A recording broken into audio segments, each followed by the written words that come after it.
শাহজালাল রহমতুল্লাহ বুঝাইয়া দিয়া গেছেন সিলেটের মানুষকে, সিলেটের মানুষ, আমি যদি ইচ্ছা করতাম তো সিলেটের জমিনকে সোনার বানাইতে পারতাম, সোনার।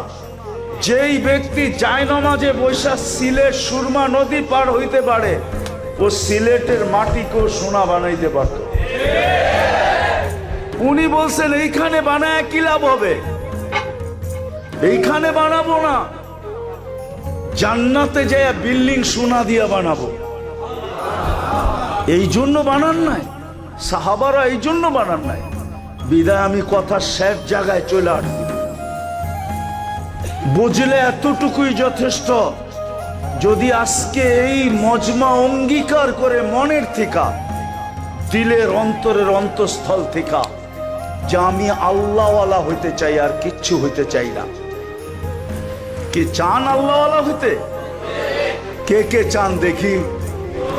পাক্কা না? নামান নামান। যুবকরা চাই কিনা? আরে যুবক, আল্লাহওয়ালা হইয়া দেখো, মজা কি মজা।